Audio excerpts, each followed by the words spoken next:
Hey BookTube, this is the book cake tag. I got my ticket for the long way round. I was tagged like a million years ago to do this tag by Jenny over at Julia Baby Jen's reading room. She is a wonderful friend and I love her to pieces. And this tag has been around for ages and ages. So I probably won't end up tagging anyone at the end, although I may see if I can dig up some brand new booktubers who haven't done it.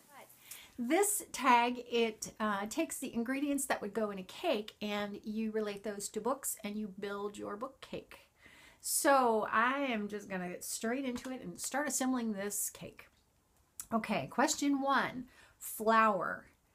A book that was a little bit slow to start off, but that really picked up as it went along. I'm reading these off my laptop. And I'm going with Partials by Dan Wells.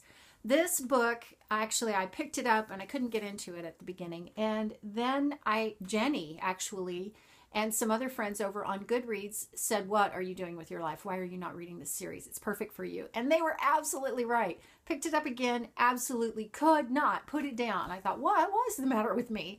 It's a great series. It's Partials, Fragments, and Ruins. It's called the Partial Sequence, and it is one of the best post-apocalyptic books that I've read in YA pretty much ever. I mean, it's good. It's really good. It's by Dan Wells, and yeah, so Partials. Number 2, Margarine, a book that had a really rich and great plot. Well, first off, I don't do margarine. I don't do it. I do butter or forget it. So I am a firm believer that you shouldn't I'm a firm believer that you should not get the chemical, thing. You should go for the real stuff and just eat less of it if it's bad for you. Okay, for that I'm going with anything in the Outlander series by Diana Gabaldon. This particular book is an Echo in the Bone. It's just one that I grabbed because I have them all. Talk about rich and good plot. Man, this thing has got so much going on. This whole series, it's just, it's so good. It has so many story arcs. The plot is just so big. It's just big, and actually the book is pretty big too. But yeah, great series. If you haven't picked it up yet, you should. There's Outlander is a series, a TV series now on Stars, and it's coming back in April. So I can't wait. I can't wait. Number 3, Eggs, a book that you thought was going to be terrible, but you ended up really enjoying. And that one for me is Wintergirls by Laurie Halse Anderson. This book was one that I picked up in the store and then put down several times on several occasions. And I didn't think I would like it because it's about anorexia and a girl who has that and cuts herself and who has lost her best friend to suicide. It's, oh my gosh, so many levels of depressing that I thought, yeah, I don't think I want to go there. But I'm glad I did because this is an amazing book. And I don't know how Laurie Halse Anderson managed to get inside the head of an anorexic girl who is dealing with all kinds of stuff, but she did it. It's so good. I was really impressed with it, and I'm really glad I picked it up. Number 4, Sugar, a book that is sugary sweet. For that, I just happened to pick this one, but any of these books right here, they're all by Abbi Glines, and anything by Abbi Glines is sugary sweet, in my opinion. This is the Vincent Boys. I just happened to grab it out of there because it was handy, but any of these books by her are just wonderful. They're such a great little escape, a very short escape. It doesn't take very long, pretty, small book, and yet always really good. Always kind of same formula, yeah, little romances, and I just love them. They're like eating cotton candy or, too much candy.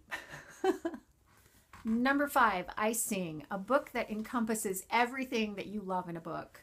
Funny moments, action moments, sad moments. Well, I know this is a dead horse that I continue to beat, but Midnight City, which is part of the Conquered Earth series by J. Barton Mitchell.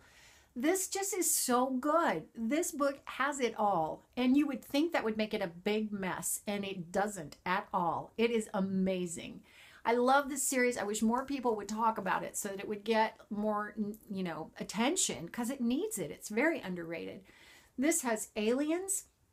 It is post-apocalyptic. It has zombies. It has a dog.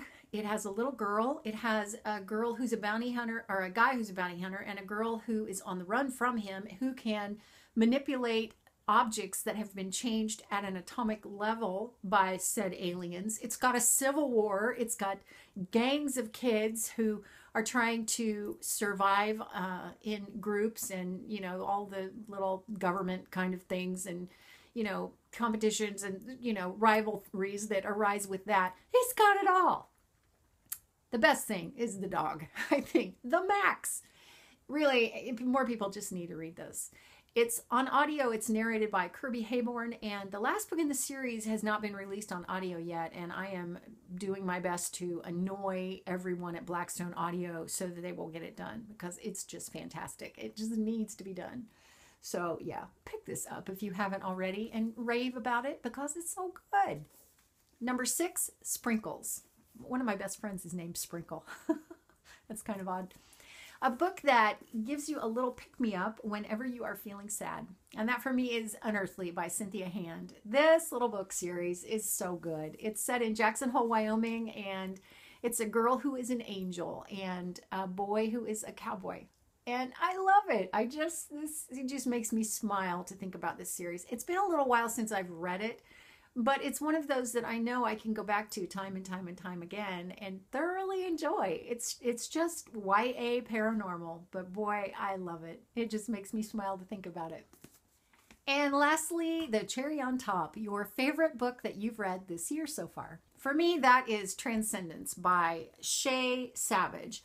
This book is so good. It's new adult romance. And it's a romance between a caveman and a girl, modern girl from the 20th century who falls through time. Oh my gosh. I know that sounds ridiculous, but oh, it's so good. So good. So let's have a look at this book cake I've just created. And it looks like this. It's got a lot of color. Yeah. I did my best to not choose the typical books that I always talk about. I tried to just kind of expand that, and I hope I did. That's it for now from me. I will see you next time. Thanks for watching. When I'm gone, you're gonna miss me when I'm gone. You're gonna miss me by my walk. You're gonna miss me by my talk. Oh, you're gonna miss me when I'm gone.